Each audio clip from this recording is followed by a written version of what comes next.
कक्षा 10वीं विषय हिंदी पाठ दूसरा 2 लघुकथाएं स्वाध्याय। सूचना के अनुसार कृतियां कीजिए। 1 संजाल पूर्ण कीजिए। गर्मी की विशेषताएं।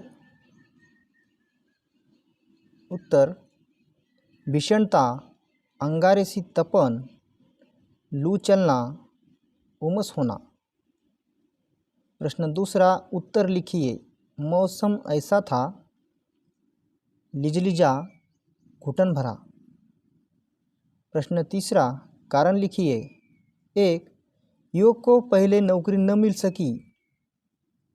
कारण युवक को पहले नौकरी न मिल सकी क्योंकि हर जगह भ्रष्टाचार रिश्वत का बोलबाला था। 2 आखिरकार अधिकारियों द्वारा युवक का चयन कर लिया गया। कारण आखिरकार अधिकारियों द्वारा युवक का चयन कर लिया गया क्योंकि भीतर बैठे अधिकारियों ने गंभीरता से विचार विमर्श करने के बाद युवक के सही उत्तर की दाद दी थी।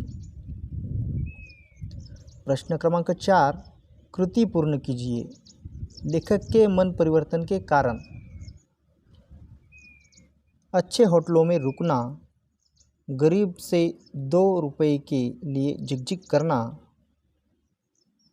बड़ी दुकानों में दाम पूछे बिना खर्च करना, पहाड़ों पर घूमने में हजारों रुपए खर्च करना। प्रश्न 5वां प्रवाह तालिका पूर्ण कीजिए। लोग रिश्वत देकर ये लाभ उठाते हैं।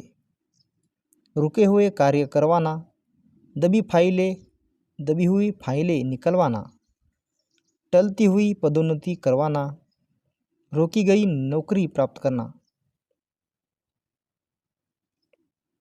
अभिव्यक्ति भ्रष्टाचार एक कलंक विषय पर अपने विचार लिखिए।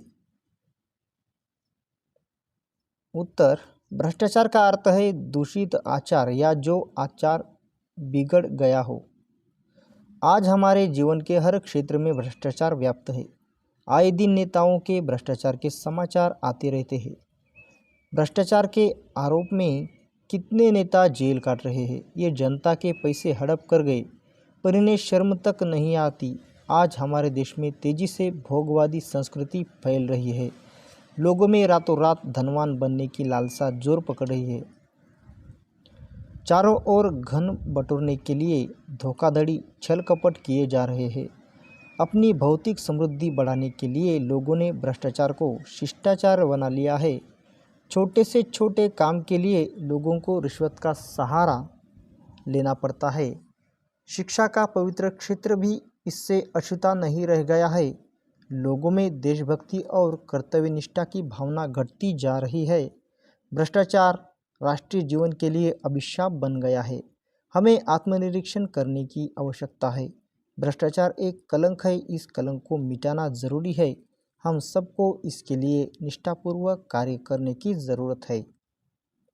भाषा बिंदु 1 अर्थ के आधार पर निम्न वाक्यों के भेद लिखिए। 1 क्या पैसा कमाने के लिए गलत रास्ता चुनना उचित है?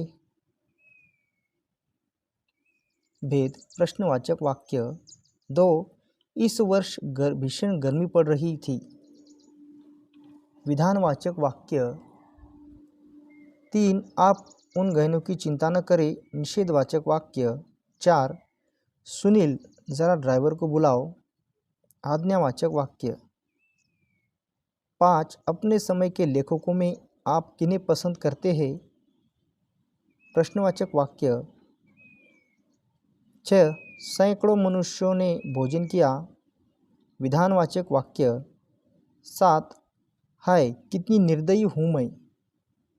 विस्मयाबोधिक वाक्य। 8 काकी उठो भोजन कर लो।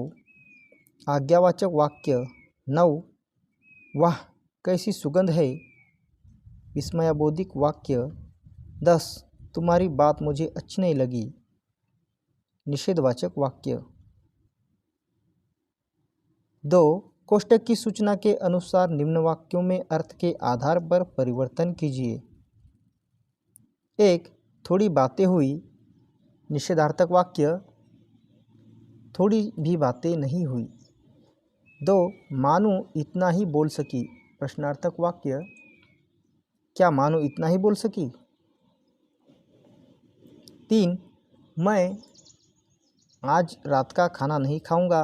विधानार्थक वाक्य, मैं आज रात का खाना खाऊंगा। 4. गाय ने दूध देना बंद कर दिया।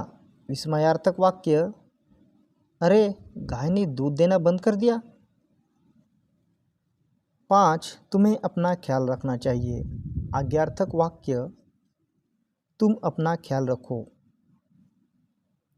3. प्रथम इकाई के पाठों में से अर्थ के आधार पर विभिन्न प्रकार के 5 वाक्य ढूंढकर लिखिए। उत्तर 1. करमत अली इधर 2-4 दिनों से अस्वस्थ था। विधानवाचक वाक्य। 2. इन्हें मरीज से हमदर्दी नहीं होती। निषेधवाचक वाक्य। 3. तो उसकी सज़ा इसे लाठियों से दी गई। प्रश्नवाचक वाक्य। 4. जाओ लक्ष्मी का राशन ले आओ। आज्ञावाचक वाक्य। 5. हे ईश्वर, अगर मेरी दूसरी टांग भी तोड़नी हो तो ज़रूर तोड़े, मगर इस जगह जहाँ मेरा कोई न हो। इच्छावाचक वाक्य। 4. रचना के आधार पर वाक्यों के भेद पहचान कर कोष्टक में लिखिए। 1. अधिकारियों के चेहरे पर हल्की सी मुस्कान और उत्सुकता छा गई। सरल वाक्य। 2. हर ओर से अब वह निराश हो गया था। सरल वाक्य। 3. उसे देख देख बड़ा जी करता कि मौका मिलते ही उसे चलाऊं। मिश्र वाक्य।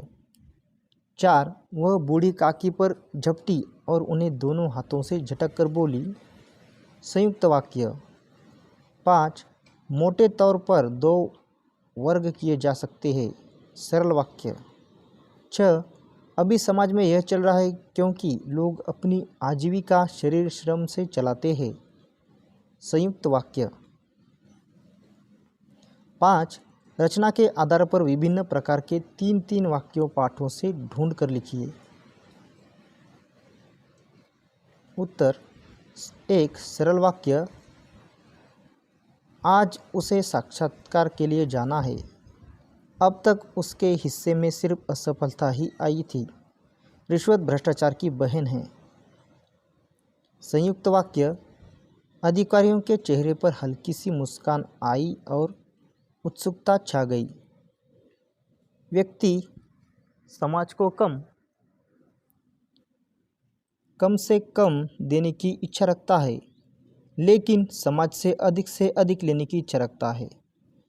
विषमता दूर करने में कानून भी कुछ मदद देता है, परंतु कानून से मानवोचित गुणों का विकास नहीं हो सकता। 3. मिश्र वाक्य, भ्रष्टाचार एक ऐसा कीड़ा है जो देश को घुन की तरह खा रहा है। वह जानता था कि यहाँ भी उसका चयन नहीं होगा। संपत्ति तो वे ही चीज़ें हो सकती है जो किसी न किसी रूप में मनुष्य के उपयोग में आती है। उपयोजित लेखन। जल है तो कल है विषय पर 80 से 100 शब्दों में निबंध लिखिए।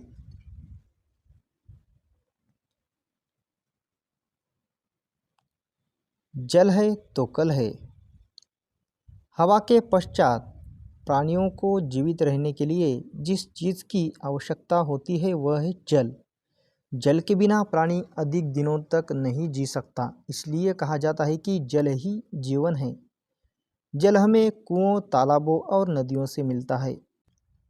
वर्षा का जल तालाबों, झीलों आदि में जमा होता है।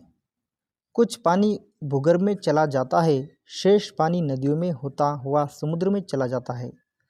भूगर्भ का पानी कुओं के माध्यम से पीने के काम में लाया जाता है। नदियों और झीलों का पानी शुद्ध किया जाता है, इसके बाद वह पीने लायक होता है।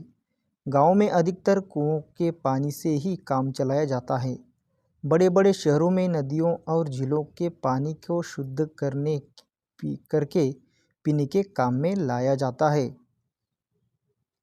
हर व्यक्ति को पानी की आवश्यकता होती है।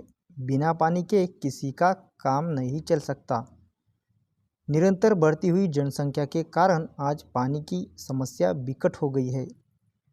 इसका कारण है पानी का अंधाधुंध उपयोग। गाँव में सिंचाई के लिए अंधाधुंध तरीके से भूजल का दोहन किया जा रहा है। इस कारण पानी का स्तर निरंतर नीचे ही नीचे जा रहा है। कहीं कहीं तो कुओं में पानी ही नहीं रहा। पीने का पानी कम से कम होने का कारण वर्षा का निरंतर कम होते जाना है। पेड़ों और जंगलों की अंधाधुंध कटाई इसका प्रमुख कारण है। आए दिन पानी के लिए झगड़े होते रहते हैं। देश के अंदर एक राज्य दूसरे राज्य से पानी के लिए झगड़ता है। एक देश दूसरे देश से जल के लिए लड़ता है। पानी की समस्या सारी दुनिया में है। कुछ लोग तो यहाँ तक कहते हैं कि भविष्य में पानी के लिए महायुद्ध होगा।